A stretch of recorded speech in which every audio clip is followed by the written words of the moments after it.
Welcome, everybody, to another episode of Needs Some Introduction. In today's episode, Sona and I will be breaking down the second episode of our final season here of Succession, an episode called Rehearsal.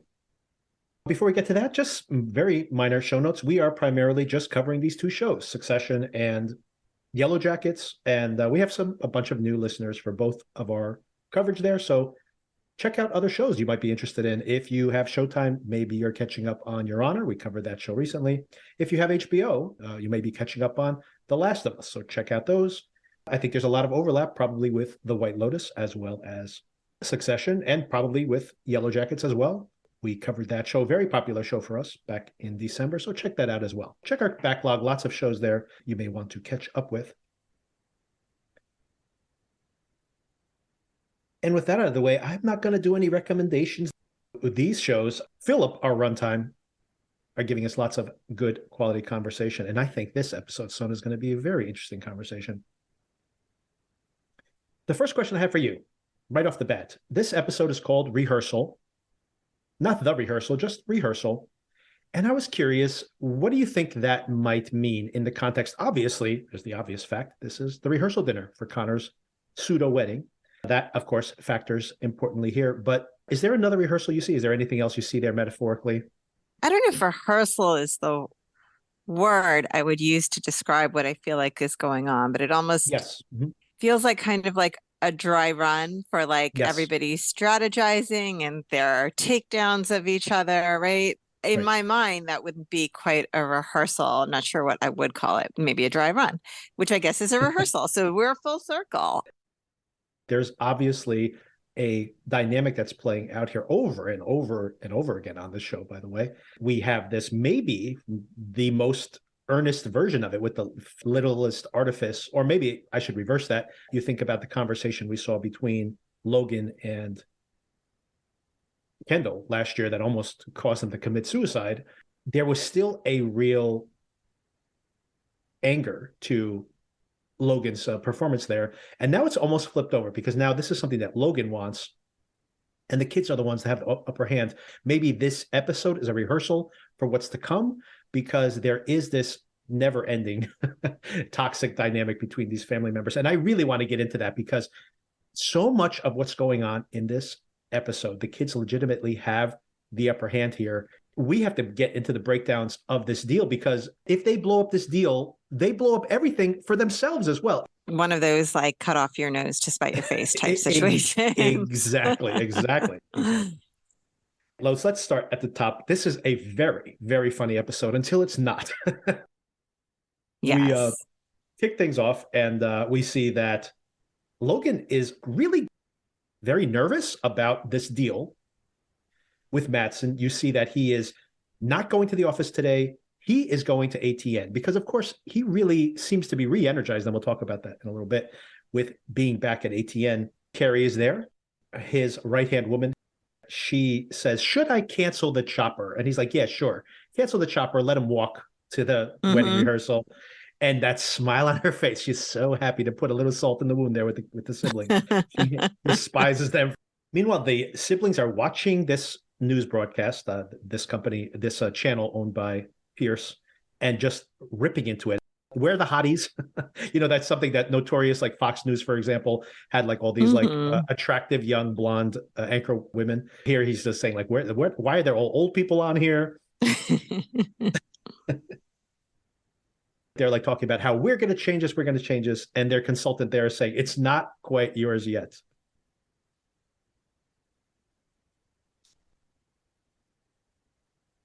Connor texts, wants to know if they've left yet. No, of course they've not. And they don't even know that they've lost the chopper yet. Right.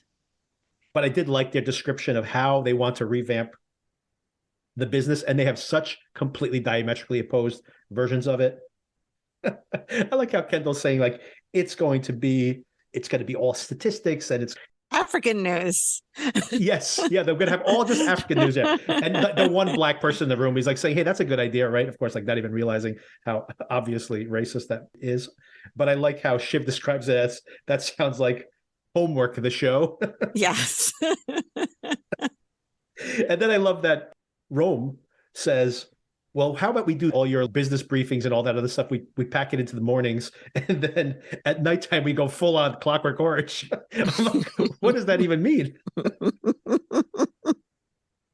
And then I'd love to hear what that analogy is too. But of course, she walks out at that point, and this is when Shiv finds out that she's conflicted out of like every premier divorce lawyer in New York, because it looks like Tom has taken Logan's advice and has preemptively reached out to all of them. Did Tom never watch The Sopranos? Because most of us know that technique from The Sopranos. Well, he's a pretty naive guy, but here's the first question I have is that even though this is ruthless, right, and it very hurtful to Shiv, and maybe this is why she makes some of the ridiculous decisions she makes in this particular episode. Not that she's the only one making these dumb decisions, but I definitely think this is a catalyst. But on top of that, that Tom makes the point that, like, I know what your family's like. Just like Shiv ready to send him to jail, Shiv would have done this to him. Absolutely. So absolutely. I feel bad for her in the moment, but I'm like, it's not like you would not have done this to him also, you know? I feel like you have a sympathy for Shiv that I just do not. And I don't think there's anything that could make me feel bad for Shiv, honestly. Unfortunately, I want to like her more than I do, but I just don't. It is hard to find a sympathetic woman on this show, although I think maybe one that I definitely like, and unfortunately we haven't seen much of her so far. We do see her a little bit here this week, is Jerry. I think Jerry's she's a survivor. She's very strategic. I do. And she's funny too. Like when she, I think that actress does a great job because she is a comedian, but she plays pretty much a straight laced character here on the show. But when she's funny, she's very funny. I agree. Come back from the credits. Logan is at ATN and Greg is reviewing the situation. Very funny. Yes, the whole thing where he's like, I don't know what's going on. It's very scary. He has his sunglasses on indoors. He's moseying. He's moseying, yes, mosey. He looks like Santa Claus crossed with a hitman. Oh boy. When Tom actually gets there, he gets that conversation with Shiv, finally shows up at the office. No one was expecting Logan to be there, obviously, and they're all trying to make their best appearances there. He meets up with Greg, and I love Greg's analogy. Hey, so what's happening? What's happening? So he's still just kind of walking around, but with the slight sense that he might kill someone. It's like Jaws. If everyone in Jaws worked for Jaws. I like that in his analogy, the shark is called the Jaws. That was his name. Wait, the shark's name isn't Jaws? I haven't watched the movie. I don't think they gave it a name. Did they give it a name in the movie? I don't think they called it a name. I haven't seen the movie, but I think we all know the shark's name is Jaws. Who else could be Jaws? Who else could that be referring to? I think it's just like the fear of getting be eaten. I don't think there's an actual name. Like someone's like, watch out, here comes Jaws. Dialogue that's not in the movie. This is like a nightmare scenario. Can you imagine all these people that have been just like kind of riding out ATN? Logan is basically the Elon Musk in just a slightly different metaphor for reality, is the figurehead, and they're just kind of doing their work behind the scenes and letting him be the front man. And now here he is. He's micromanaging everything. He makes fun of a guy for taking too long to write an email. Like, yes. He is really, really micromanaging here. Yes. He complains later on that they order too much pizza. It's like, what is going on? This guy has yachts, and he's complaining about ordering an extra pizza. Without getting too into the details of my life, I have worked for someone like this, and it is terrifying. They don't want to know anything until they want to know everything. I luckily have never had someone who micromanages to this extent. This would be an utter nightmare. Oh, Logan has already brought it up to Tom. Did you see Carrie's audition video? The running gag of most of the episode. Yes, it keeps popping up multiple times throughout the episode. And we see the siblings are watching it at one point, but that's the only time I think we actually see any. The only time we see the substance. The judge. Yes. Exactly. Yes. What incredible delivery. She seems to be surprised at each new line. Oh my God. You look stupid. Missouri State Police Missouri State Police have Oh my issued an goodness. Amber Alert as 2 children are believed to have been abducted. They were last seen outside the school gates waiting for their mother to collect And then them. sudden Police smile. are appealing for anyone who Must may have act witnessed natural to anything to fool come the forward. humans. And a new medical study has found that She drinking is 1 cup doing of the coffee shit a out of day this can news. extend your life. She's smiling when like the news is bad, and then she, she tries to correct, it gets serious, and then she smiles again all of a sudden. I have seen that in the actual news too. Someone who clearly Yes. has not read Mhm. ahead. And so they just have the smile plastered on their face while they are saying something very grim. Not for nothing. It is, I'm just talking about the local cable news that we watch. The anchors are really not that much better at what they're doing versus what she's doing there.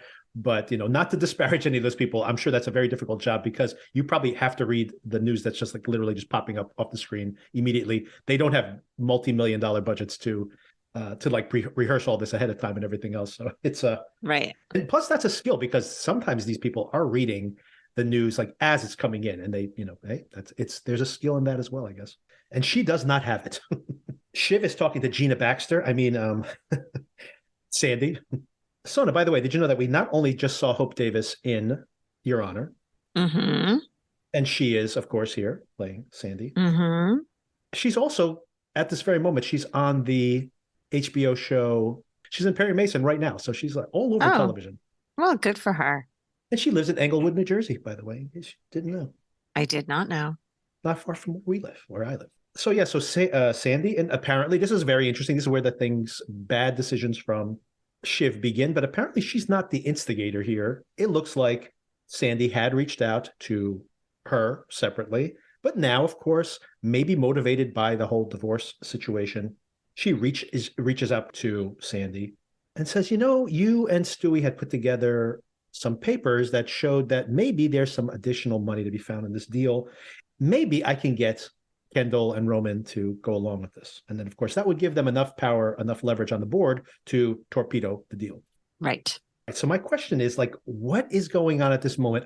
Do you think, first of all, that this is motivated by the divorce? She probably feels that Tom's getting this advice from her dad, and there's some animosity there, obviously. I hadn't considered that at the time. The thing that she keeps saying throughout the episode is that they went too far in what they paid for Pierce. I assumed it was more trying to make up that difference. But then they need that money so badly that if the deal doesn't go through, they don't have the money to buy Pierce. Logan says it to them, and Mattson threatens them with it too, basically saying, like, look, just rubber stamp this deal. Right. And you have the money you need to do everything else you're supposedly wanting to do. If this deal doesn't go through, the other stuff doesn't happen either. And that's my bigger question. And maybe we can explore it even more so as we get into these different interactions. Well, what do you mean the other stuff intention? doesn't happen either? They have an agreement to buy Pierce. They won't have the money to do it. And that's going to be a bigger problem. But Exactly. I don't think the deal just goes away. I think they have some problems they have to deal with if they don't have the money. Yeah, then that becomes very complicated because they can't raise the money. And then Logan, does it go back into Logan's lap? Maybe Logan can still buy it, but maybe Logan can't buy it. Logan needs that cash to make that deal, I think. Right? He needs the Gojo deal to go through. Back at ATN, this is all very strange. By the way, Tom is very tall, and this actor... Greg or somebody else? No, I meant... Because Greg is very tall. Yes, they are. I think Greg's even taller than Tom. Actually. Yes. I was saying Brian Cox playing Logan is gotcha. is relatively short. So it's pretty funny when you see them all walking down the hallway together, like we've seen multiple times on the show. And there are these tall men around him, and even his kids are taller than him, and none of them are that exceptionally tall either. Yeah, and there's a joke about it at the end of the episode too, with the fake platform they make. Can you imagine it like falling off of there, and that'd be like the next shoot a drop. But anyway, he stands up there. Tom, apropos of absolutely nothing, says, "I can kiss you from here." Yes. It does not seem to be like Logan's humor at all. He's so flustered. He's like completely kowtowing to him. He's really regressed in a way because he has become a confidant to Logan. And still, it really feels like Tom took a step back in this episode for some reason, even though he's probably more essential to a lot of these things that are going on than ever before. Maybe that's his limitation, that Tom can never know when he has the upper hand. Maybe. Yeah. which is funny for a guy who has that height, right? You think that he could at least take advantage of it. This whole speech that Logan gives is pretty fascinating. First of all, he's obsessed with the fact that even though the company has grown its profits by 15%, they're spending 40% more. He describes the new production location like as an airplane hangar or something for their election coverage, which is true, right? If you're spending more than you're making, then you're really not making anything. My math is not that good and my accounting knowledge is not that good, but I think that seems very basic. Is 15 more than 40? Yes. He does call that out. Deer in the headlights for that poor guy. Yes. And then he starts talking about he wants to build something leaner and wilder. This kind of feels actually like not like Fox News, although maybe Fox News will eventually pivot in this way as well. But it looks almost like he's talking about OAN or something, right? Like something like a real wild card out in the media. What's your read on this here? Because he does seem really energized, as if... Yeah, I agree with that. He started off as a newspaper guy. He was always like someone who bought tabloids. This is very corollary to the Murdoch family, obviously. The Murdochs had the Fox and, the Fox TV channel, 20th Century Fox. They become a massive, massive company that had very complicated holdings. And then they sold off all those holdings not to a tech troll like Mattson, but they sold it to Disney, right? So they sold off all their entertainment properties to Disney. And of course, now they've maintained the news business, right? So in a way, it's going back to roots again. And maybe that is what is giving Logan some juice here. Yeah, I mean, he definitely seemed excited and revitalized by the idea. For him, I think maybe his life has become kind of old hat. There could be something exciting about being back on the ground, kind of. And he was speaking about that last week, right? Like how he feels. Right, that's what I was just thinking about. Yeah. That he doesn't feel anything anymore, right? So maybe he needs to go back to basics. Right. So the siblings find out that their chopper is leaving. Kendall's response to that, he's become a Buddhist, apparently. This is new fashion for who knows how long that's going to last. I did find it funny, though. He's describing how it's sometimes your greatest enemy is also your greatest teacher. He also has some other platitudes here. He says, like, be like water at one point, like for no real reason at all, just because someone's upset. And I do like that Roman calls him out like he's a Buddhist, but he's wearing Tom Ford. Yes. So then we see Logan with Carolina, and they go into the office to meet with Jerry and Hugo. Fisher Stevens playing Hugo. They're laughing at the video, which of course has been making its rounds. And this is great, where he just doesn't want to share his screen. Yes, it is. It really is. I mean, he could have gotten himself out of the situation, by the way. He was smart enough to like unplug the laptop and be like, here, you plug it in. He could have just opened his laptop very quickly, and you might have still had like that split second where you would hear her voice, and maybe Logan would still key in on it. But having it right there up on the screen, just very bad decision making there for him. I don't disagree with you, but as someone who can be kind of tech challenged, I completely understand how it happened, and I understand the panic of it. Remember, you told me once you were doing a presentation and your chat windows were coming up and people were complaining about each other. Oh my God, yes. No, I did that to someone else. Someone was sharing their screen. Yeah, the analysts had been talking about how this one person member team was crazy. I had not been interacting with the team. And then I was hearing the chatter during this meeting, and I sent a message going, you're right. You're right. He is crazy. And that's the screen that was being shared at that moment. So throwing myself and the other person under the bus simultaneously. Very efficient. We fired him soon thereafter, so it wasn't so bad, but it was a little humiliating at the moment. Oh, boy. When that popped up on screen, I was like, oh, oops. I can't imagine how your heart must have dropped. Oh, it literally did, yes.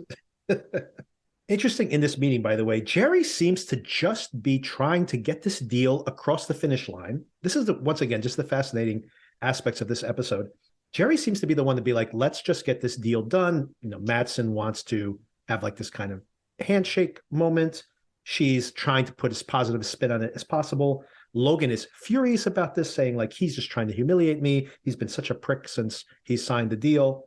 And he doesn't trust her. He literally cuts her out of the meeting the next day when we get to that point later in the show.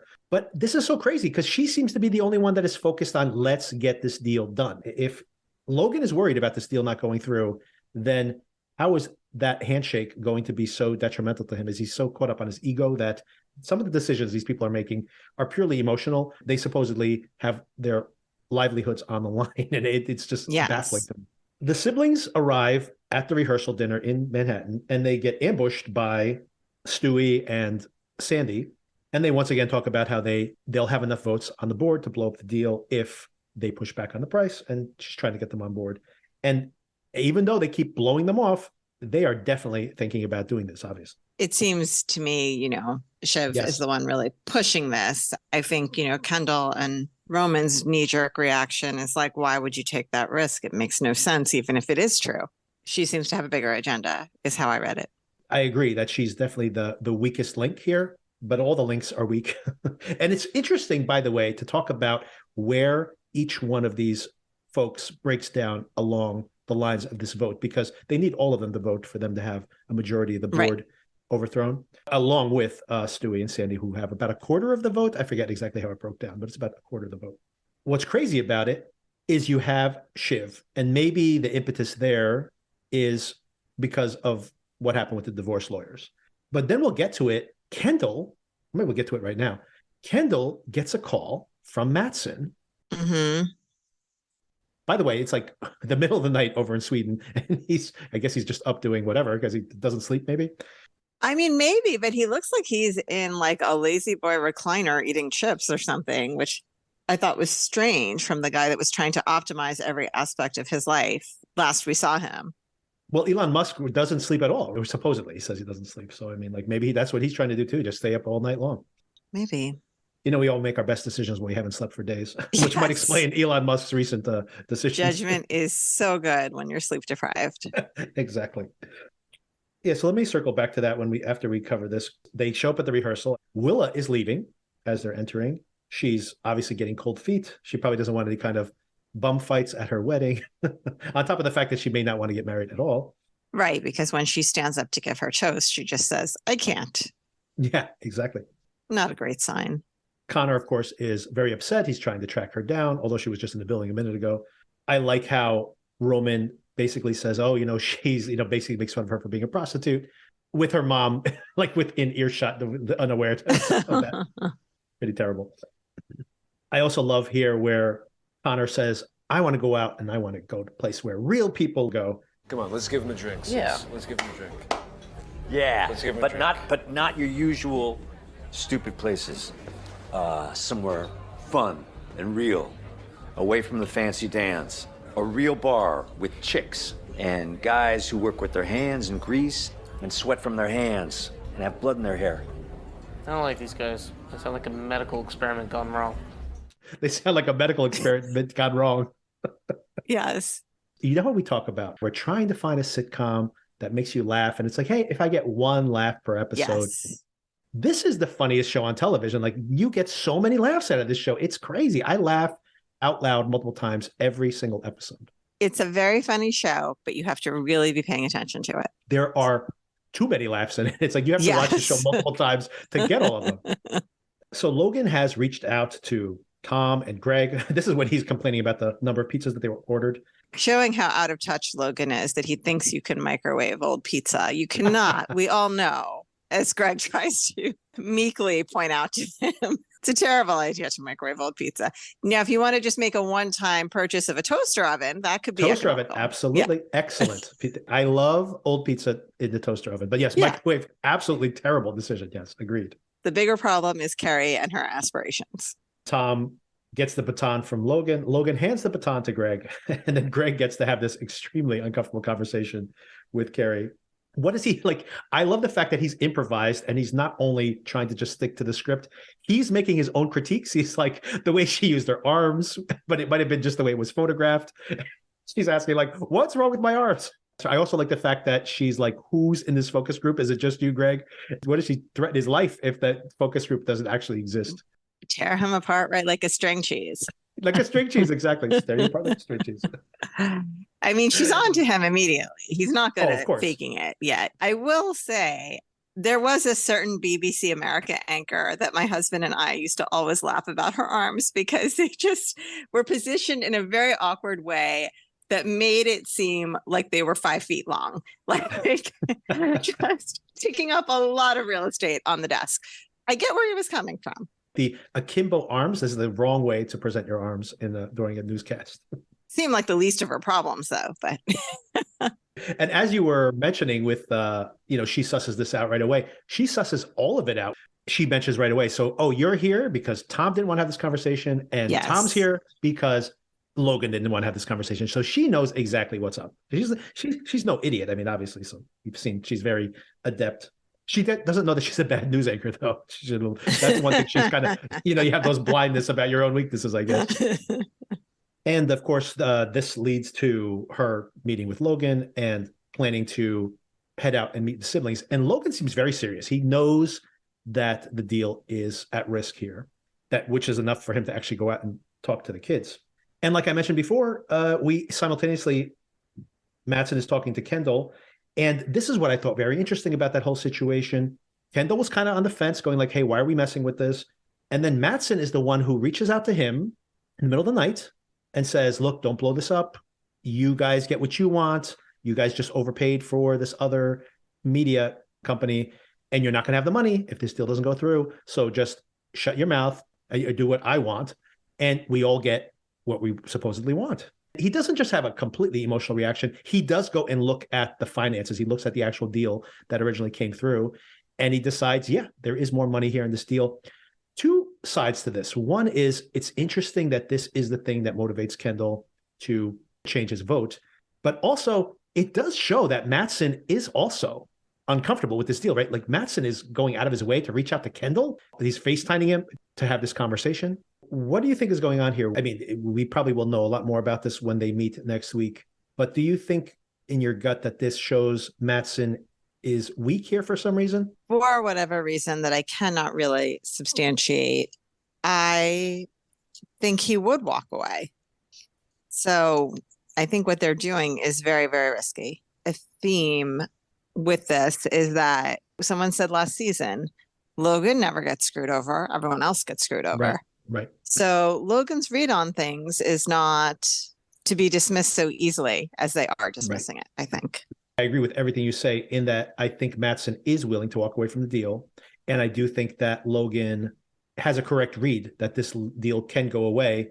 But I do feel like that Mattson is almost a little desperate here in reaching out to Kendall to blow the deal up. And maybe it's that he doesn't want to buy it anymore, right? Maybe he decided he's overpaying. He's reading Kendall properly and say, if I push Kendall, I can get them to flip their vote. And then I'm off the hook, right? That could be. I mean, if you want to do the Elon Musk analogy again, Elon Musk was like, I'm going to buy Twitter. And then he was like, no, I'm not buying Twitter. And then he's like, oh, no, I'm stuck buying Twitter, right? So maybe this is the I'm not buying Twitter moment, right? So, and this could be his out. And that could also be why Logan knows he's not going to get a better deal than this. True.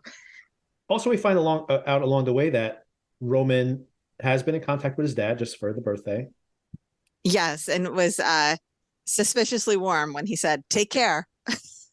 Yes. I like how they're reading his phone. That could be a nightmare to read his phone, by the way. Yes, we all know. Carrie and Logan are headed to the karaoke bar. Alan Ruck, by the way, right? So, I've known him obviously since Ferris Bueller's Day Off.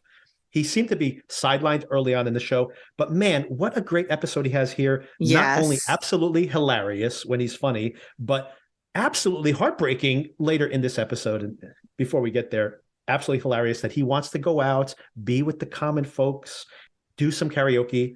And what does he end up performing? Famous Blue Raincoat by Leonard Cohen, which obviously not a karaoke song. But beyond that is I love Roman's reaction. First of all, doesn't know the song. And he's like, what is going on right now? Do they have Desperado? And he goes, this is some Guantanamo level shit to have to hear this karaoke performance. And then, I mean, one of the most incredible scenes of this show, I think, is when Logan shows up and they just have at it. And I found this so fascinating. This, I think, is maybe Logan with the least affectation we've ever seen him. And of course, the kids are like vultures picking at him, right? What did you think of all of this? I mean, how genuine do you think Logan was being here, first of all?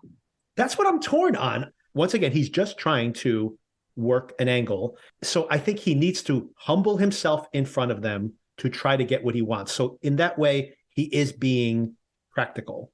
But at the same time, I feel like it's calculated, and yet he's saying, I have to be honest to motivate them. So it's calculated, and yet I do think this is as earnest as it gets. When he says to them at the end, two things that I thought were really indicative of that. When Shiv has a near nervous breakdown because she's like, I cannot believe anything you say anymore. You're a human gaslight. His response to that is just fine. And he stops fighting. It's like he doesn't want to fight anymore. And then he ends it with, I love you, but you are not serious people. And I really do think that that is absolutely true. At that moment, he's telling them the truth. And I also feel that when you see him walking down the street later on, he's not his usual blowhard persona. He seems to really be reflecting on the situation, not necessarily reflecting on like, oh, I feel terrible about all the things I've done, but more like reflecting on like, how has this all come to this? I do think the I love you was genuine. I think it was a blend of genuine emotion and strategy. Yes. I was really happy that when he said, you need an apology, I apologize, Roman had the sense to ask for what. Yes, right? I love the pushback because you think he's the biggest one who wants to get his belly rubbed by daddy, so much so, but he's the one who pushes back. I thought that was totally fascinating. And I've been in that position in my life. I think everyone has, where someone says, I'm sorry. And you say, like, for what? Like, do you even understand what this conflict is about? Right? Because it's usually not about the thing that you're disagreeing with in that moment. If it's someone you have an ongoing relationship with, it's usually about much more, and the dynamic in the relationship and things that have happened over time, that this is just the most recent manifestation of. The apology, the vague apology, and some of that other stuff was more just trying to get the deal done. I do think the I love you was genuine.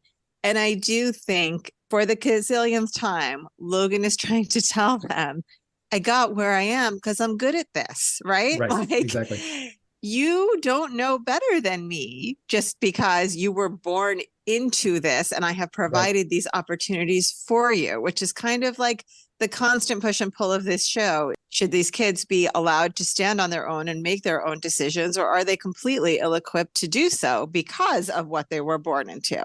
Once again, to my dismay, I find myself siding with Logan, who I know I'm not supposed to like, but I think he makes a lot of sense. I think it might have been Jesse Armstrong that was talking about this in between seasons. His read on Logan is that primarily Logan does want to have a successor from his family. He wants one of these kids. So sure, that makes sense. A lot of this is a trial by fire, where he's trying to say, like, which one of these can actually cut it? And he honestly, earnestly does not think they can. So I think that, to your point, that is a sympathetic perspective to have.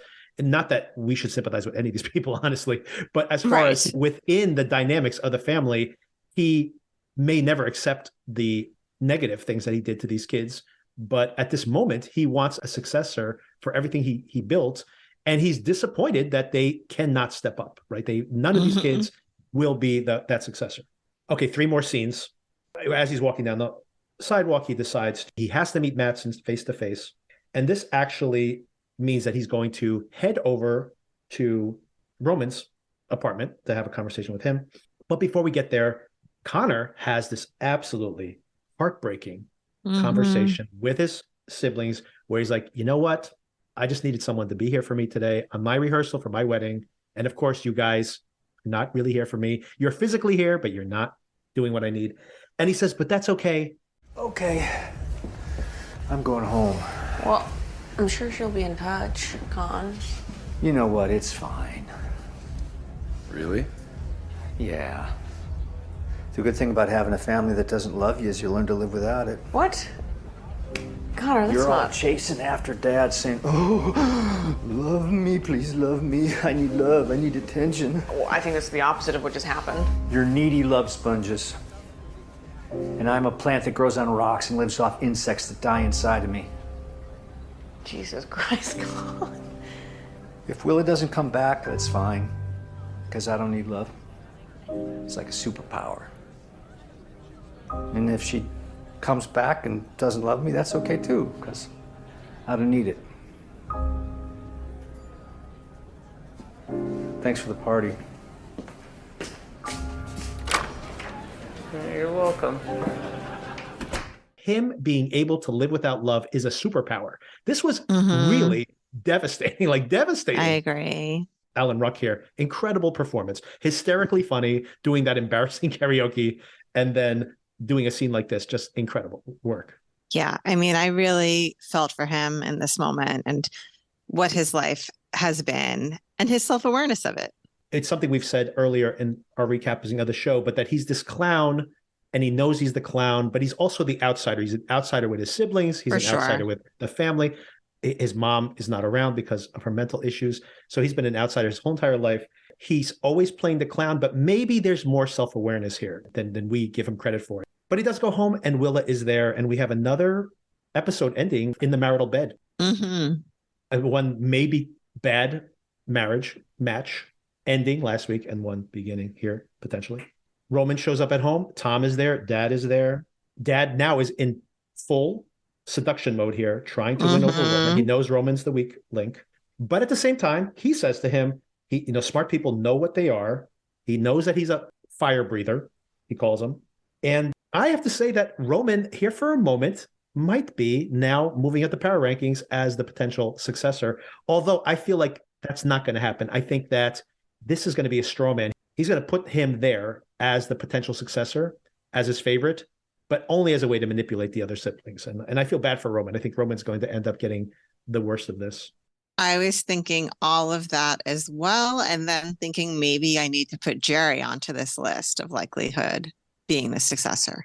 It's very possible. And not only that, I also get a sense in watching this episode that there might be some larger scheme that Logan might know more about than that he's letting on, or maybe not, that there might be other powers that, for example, maybe Stewie, Sandy, and Mattson are pulling strings, because that phone call to Kendall right then, maybe he just had a call with Sandy. You know what I mean? Like, I feel like maybe there's something bigger going on here.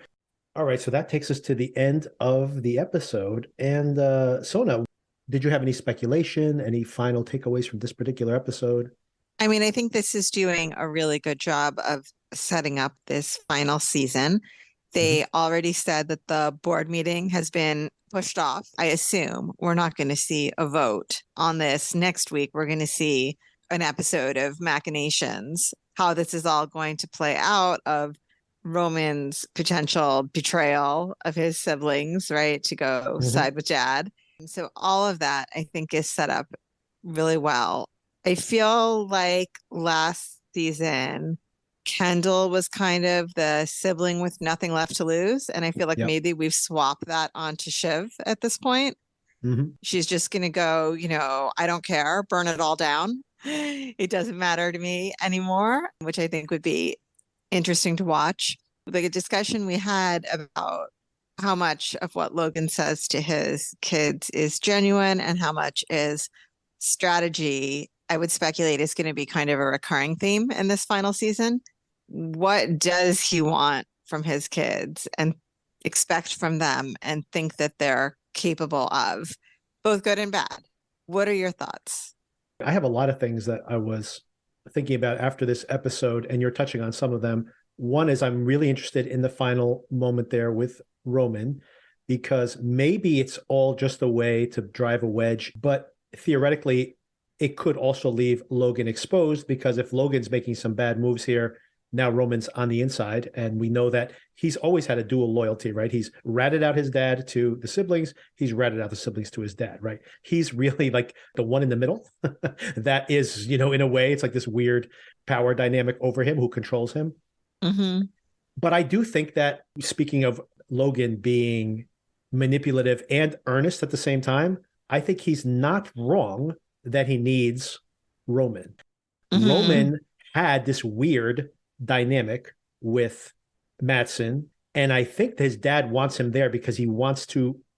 I mean, it was Roman who made this thing happen in the first place, and then Mattson disposed of him, and even that was almost like an S&M play from Mattson. So he knows that this thing is there between Roman and Mattson. They have this kind of weird troll game seeks game in a way, right? And I wonder if that is in the moment, Logan wants to use that. Is Roman going to expose himself as someone who's like maybe the heir to the throne in a way? I don't think that's going to be the case, because I really do feel just by gut instinct that Logan has considered Roman as being potentially that person who's most like him. I think in the end he will not pick him, but I think he does have a moment here where he could have some kind of play, especially if this, and that's being hinted at here as well. We know for sure that Republican candidate who Roman was a big fan of is going to be back on the show. What does that portend for this election, which definitely is going to factor into this season as well? So it's a whole other thing that they've barely touched on, but that election is coming, and that's going to be important going forward on this show as well. That's a question for you. How do you think the election will tie into this? Do you think will it be the season finale, the election results? Will they jump ahead a couple of months and we see ATN like in the thick of the election cycle, and they're, obviously speaking to these candidates on screen? Good question. The way they wove the election into last season, I would expect it to then play a fairly big role this season. Right. But, right. we've gone 2 episodes with kind of just passing references, if there were even any in this last episode. I'm not sure. That's the election center, right? Where they're the new production. That's true. The location? coverage. Yes. Right. The coverage. Yeah. You said we know the actor's coming back. I would expect it to be a decent part of the plot one way or the other. They definitely haven't shown us that direction yet. You're absolutely correct. It's barely hinted at this point. That's why I wonder if they're going to jump ahead in some way, because in this moment, it's so caught up on, will the Gojo deal go through? Maybe that's the most concrete question I could ask you. My gut instinct is that the Gojo deal is going to fall through, and there will be some severe consequences of that, right? Because for them to do all this and then be like, oh no, we're going to sign off on it. It's like, well, why even bother? Like, why even bring him back? Why even bring Mattson back, the Alexander Skarsgård back to do what? To sign off on the deal or not? Like, I think there's got to be more to it than that. I agree with that. And I don't know where they're going to land with some of these other things, which I think intentionally they're keeping hidden. So all of that I find exciting. I think I'm curious to see how it goes. This is one thing I was thinking about, was how I was laughing at this last night and thinking this really is like a sitcom. People complain, and we've complained about it here on the podcast, that the dynamic here in the family is repetitive, which is part of the reason I think that it's the right time for this show to end. Right. But if you read it as just a sitcom, isn't that what sitcoms do? Like, how many times do you watch Friends and be like, Rachel and what's his name? Ross. Are they going to get together? Yes, they are. Are they going to break up? Oh, they did break up. Oh, they're back together again. Oh, they broke up again. Oh, you know what I mean? It's pretty normal to kind of reset every dynamics at the end of a season of like television show. But I guess this show, because it feels like a sitcom and it feels like a very serious drama at the same time, it's not the kind of dynamic you expect. Yeah, I think that's a fair observation. Yeah. What's so weird about resetting dynamics week to week? Isn't that exactly what television used to be like? And simultaneously, I'm like, I do think they should end it this year. So, but enough. Right, exactly. I get that. Yeah, and it would be more satisfying to wrap it up like on a really, when the show's really, I mean, honestly, maybe delivering its best episodes, rather than be like, let's just drag this on for, let's do like billions for another 5 seasons, right? For sure. All right. Anything else? No, looking forward to seeing the wedding next week. Yep, definitely the wedding. Speaking of Logan being pragmatic and practical and conniving all at the same time, he is simultaneously saying, Roman, I need you, yada, yada, yada. And then Roman brings up the fact that that does mean that we're not going to Connor's wedding. Yes. Poor Connor. Oh, poor Connor. Always gets the short end of the stick. It never works out well for most of these characters. Yeah. And did you see in the preview when he asks Willa, are you only with me for my money? Yes. I mean, Connor, Yes. Don't ask questions you don't want to hear the answers to, man. Exactly. Oh, and are you going to keep sticking with the big door prize? I think I am. I'm pretty intrigued by it so far. Good. Did you like the finale of the last of the 3rd episode? Did you make it through that one? Yeah, that was an interesting development. I feel like it was telegraphed kind of that. Yeah. I don't know how much you want to talk about the details of what happened, but I was not shocked by the big reveal at the end. I'm not sure if we were supposed to be, because they definitely gave you that sense. But yeah, I like the idea of this. I like Chris O'Dowd. I always find him a fun person to watch. Mhm. I like the woman who plays the wife. I'm not sure I know her from anything else. Yeah, very much enjoying it and finding it funny and clever and interesting. Did it feel like a natural companion to Shrinking, or was I off the mark on that one? I understand why you would say that. To me, this is aspiring to something deeper than Shrinking, which is Yeah. strange because you would think a show about therapy would have some deep Right. themes, but and in a way it does, but they're more obvious here, maybe. But I enjoy them just the same. But yes, it's not as much laugh out loud, although there are definitely laugh out loud moments. Right. Yeah, I think the tone is very different. Like I think a lot of that has to do. I don't think I recommended this when I initially recommended it to you on Mike, but I think that the score is so good, and this person who did the score here does not seem to have been around for that long. And I love the score in the Mhm. show. It really adds a like a weightiness to sometimes when the show does pivot into making some serious points. So I did like the way that it was able to move from one tone to another. And I do agree completely that Shrinking and this show have a very different tone. But it was more the ingredients that I thought were in common, like kind of like a hangout show, the family dynamic somewhat similar. So some of those things, rather than the tone of it, because I agree the tone is not, like going back to like the Ted Lasso Shrinking thing. Those are two shows that very much have the same tone. This does not have the same tone Mhm, as mhm. those shows, right? So, which maybe makes it a little less funny, by the way, because it makes the jokes feel a little less like zingers, right? What occurred to me, and again, as we've talked about many times, depending on the stage of your life, you might see different things in this show. As a person who is middle-aged, with the main characters also being middle-aged, I think, one thing that I have explicitly talked about with people in my life is the idea of like, how do you know what's enough? How do you know whether you should have aspired to more, whether you could Right. have done more, had Mhm. more?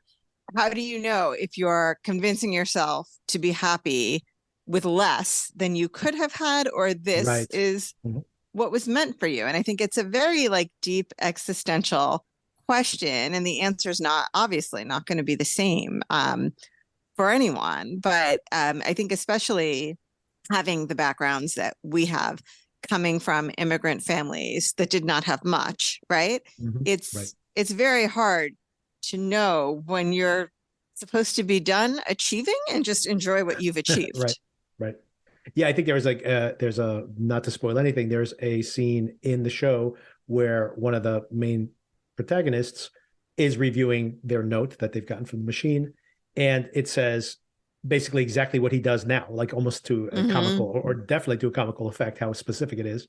And that's really much has been his point of view up until this point, being like, see, this is what I wanted, and I got what I wanted, and I'm satisfied.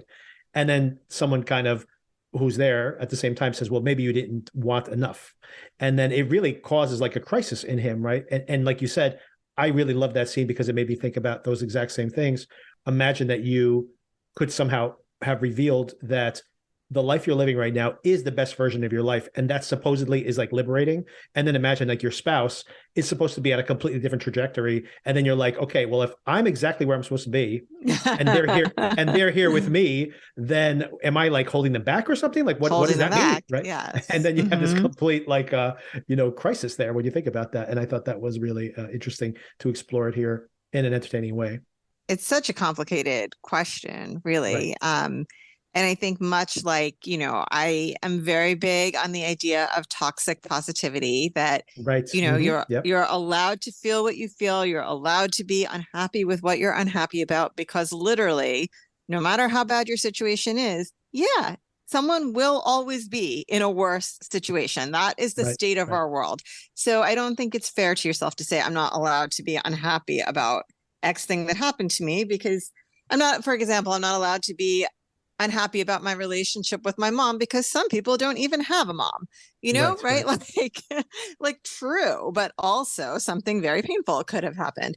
And I think, this kind of gets at that idea in a way of like, right, someone will always have more than me. Someone will Right. always have a bigger house. Someone will always have more money. Someone, whatever your measure of success may be, right? Someone will always be more centered, be more zen, be more self-aware, be more self-actualized. Whatever your measure is, someone will always have more. So how do you know when to stop looking at like how much more there is to get or to be? Right. It's like kind of a weird reversal when you think about Succession. Here you have everything you could want, and then when the only thing that matters anymore is like these like manipulating people. So it's like it like leads to cruelty in a way, right? So yeah, it's just kind of interesting to think about, like, you know, when you're aspiring, when should you stop aspiring? When should you appreciate what you have? And if you are appreciating what you have, then maybe you didn't, you know, wish for enough. Mm-hmm. You know, I kind of got lost in my own argument there, but well, it's very philosophical, so I can understand why. In Succession terms, was there more juice to squeeze? Yeah, exactly. All right, I will let you go, and thank you again for the conversation. Thank you. And we will be talking Yellow Jackets later this week. Yep. Let's see what's on the menu next week at Yellow Jackets. Get it? Get it? Oh boy. Hopefully it's vegetarian next week. I think they're still the freezing, so there's no vegetables. All right, I'll let you go. Okay, talk to you later. Bye.